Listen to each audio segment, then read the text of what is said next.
نو په پښتونخوا وطن شي په بخښنه سره زه ویایم چې ډېرې داسې مشاعرې دي چې میش ته په دغه ګناه بلنه نه په شر کړېږي چې میش خو د وطن او د کوم خبره کړې دو اوس یک مو په موټر شه هم په شه زړه نه ور سره اوري ځکه چې میش هغه د کوم خبره کړې دو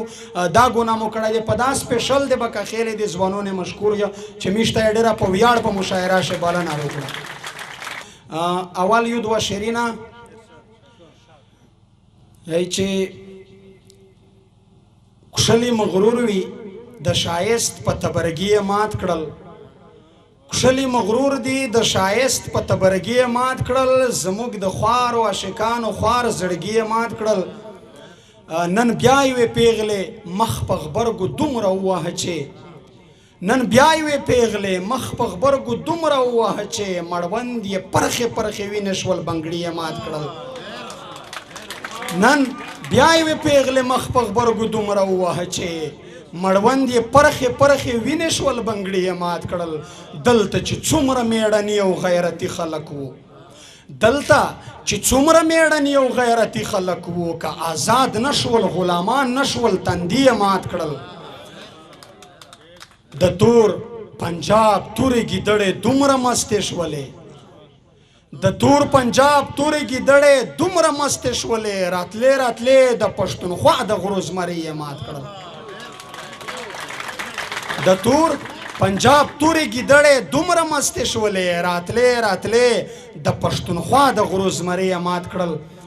ویس یو نظم که تو سه اجازه وي دغه نظم اول باید وضاحت وکړه په دغه وخت شی د میژ د غورځنګ شروعات و چونکې زه په بحرین شو په میسوپرتیا شو په هغه وخت شی د میژ په تحریک باندې کریک ډاون شوی و د میژ مشر منظور پشتین یې نیولی و او میژ نره مشرونه یې په اسلام آباد شي ډېر په وال ټکول جیلینه تننه کول په هغه وخت شی یې زه هم په بحرین شی ونیوله خو هغه افسوس په دار ته درېده چې هغې کسونه په اردو ژبه د مو سره ګویان وي ورته ویل یې داس چې تو ته پاته نشته پاکستان لوس په ټوله دنیو ښه دی ته دله غږېدې تو دا خیال و چې دله مو ته څه نشي ویلی مو ورته وی چې مو ته ډېره کرا پاته وه چې د خپل قوم او د خپل وطن په خبره و زه په داسه زور رسېږم نو چې جیل ته یې وچولې میش دوه ملګري بیا خپل زړه ته د نظم ولرتی شوی دی زه دا پین کاپې دا یې لیکلی سیسټم بالکل د مو نشته دغه هسې چې څه شی په زړه شرڅي هغه سره وی خدای دا وکړو چې توس د خواشه وړ وګرځي څو ځله مې ښکل کړې هتکړۍ راته حیرانې شوې څو ځله مې ښکل کړې هتکړۍ راته حیرانې شوې بیا نو سمدستي دستي زما سره ګویانې شوې ویل یې دا څه چل دی دا خو موږ په اول ځل وینو مونږ ښکلوي توبه دا مونږ څنګه پاګل وینو ما ویل ما ته شعر د ملنګ جان بابا را یاد شو چې راوړئ زولنې چې اول ښکل بیا یې په خپو کړم د مینې کار کې ما لره زندان ما یادوه بیا نو زولنو ویل چې دا لا څنګه مینه ده موږ ته یې حال وایه چې په تا دومره شیرینه ده ته زلمیه څوک یې او له کومه نه راغلی نه خو دې رنګ زیړه دی نه خپا نه غریو نیولی دا د بحرین جیل دی دلته هر قسم سړي راځي دلته بنګالیان هندوان عرب او پنجابي راځي موږ یې په لاسو کې و علم د دنیا ځي راځي دلته خو اکثر ژاړي پریشان وي چې زلمي راځي ستا خو حوصله بیخي د غره غوندې اوچته ده نه دې شونډې وچې دي او نه دې څېره تته ده بس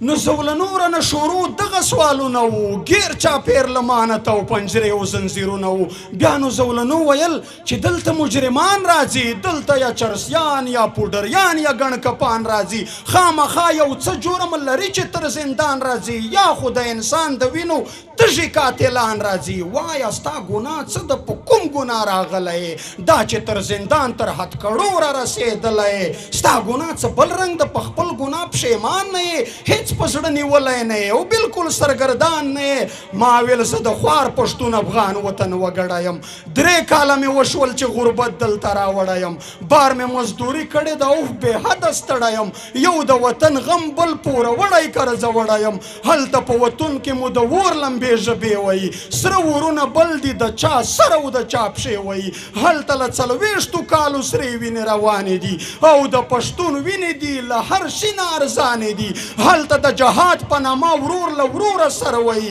یو ورور پرې ټوپک یې ښی وي بل ورته ټټره وایي ما ویل زه د خوار پښتون افغان وطن وګړی یم 3 کاله مې وشول چې غربت دلته راوړی یم بار مې مزدوري کړې ده او بې حده ستړی یم یو د وطن غم بل پوره وړی کرزه وړی یم هلته په وطن کې مو د اور لمبې ژبې وایي سره ورونه بل دي د چا سر او د چا پښې وایي هلته له 40 کالو سرې وینې روانې دي او د پښتون وینې دي له هر شي نه ارزانې دي هلته د جهاد په نامه ورور له وروره سره وایي یو ورور پرې ټوپک ایښی وي بل ورته ټټر وایي هلته په وطن کې مو کورونه نړېدلي دي او ټول مارکېټونه بازارونه نړېدلي دي ګرد ښوونځي لیسې او مکتبونه نړېدلي دي زموږ په پښتونخوا کې په زرهاوو میندې بورې شوې ډېرې خویندې ورارې ناوې کونډې شوې سرتورې شوې او بچیان مو ګرځي ډېرې خویندې ورارې ناوې کونډې شوې سرتورې شوې او بچیان مو ګرځي په یو بل در کې خیرات غواړي چا چې موږ وژلي یو له هغو نه زکوات غواړي او په افغانانو لر او بر تورونه پورې شول او په پښتنو د ترهګر تورونه پورې شول ټول د سره سړي یې ور حلال کړل د څاروو په شان تور لیوان لګیا دي زمونږ غوښې خوري د سپو په شان نشته د پښتون په خاوره تش د اوسېدلو ځای ورک یې په جهان کې شو د سر خوندي کولو ځای کلي په کوڅو کې کرل شوي یې بمونه دي غوڅ یې د چا سر او د چا پښې د چا لاسونه دي نه یې شته مثال پرې شوي بې حده ظلمونه دي نه یې شته مثال پرې شوي بې حده ظلمونه دي نه یې خوشحالي شته نه اختر ژړا ویرونه دي بس نو نوره تنګ شول سره یو موټی لشکر شول ټول زار د منظور جان په ناره پورته لر او بر شول ټول حق غواړي د امن او د ښه ژوندون کیسه کوي لر او بر نارې دي د پښتون کیسه کوي نوره د دې وخت له فرغونیانو خپل حساب غواړي نوره د دې وخت له جابرانو خپل جواب غواړي ما یې هم په نره په سفر ملګرتیا وکړله او ما یې پناه په سمندر ملګرتیا وکړله ای زندانه ای زولانو دا زما ګناه ده بس تاسې چې ځواب غواړئ نو دا زما خطا ده بس ما د خپل افغان او خپل پښتون خبره کړې ده ما د دې حالاتو د بدلون خبره کړې ده ما د پښتنو د یووالي فکر اخیستی دی ما د دې وطن د آبادۍ فکر اخیستی دی بس نو په دې وجه ظالمانو رانیولی یم دا چې تر زندان تر هتکړو را رسېدلی یم او خوخپیمان نه یم د وطن په ننګ قربان یمه شکر ګیلمن وزیر افغان ابن افغان یما او خوخپیمان نه یم د وطن په ننګ قربان یما شکر ګیلمن وزیر افغان ابن افغان یما دار وي که زندان وي که شرنګار د زولنو زه به د وطن د ازادۍ سندرې وایم بیا نو ټول زندان او زولنو را سره وژړل او په لاس او خپو کې هتکړو را سره وژړل ویل یې ستا غیرت او شجاعت ته 12 سلام ویل ستا غیرت او افغانیت ته 12 سلام یاره ګیلمنه ستا جرأت ته 12 سلام یاره ګیلمنه ستا جرأت ته 12 سلام مینا او مننه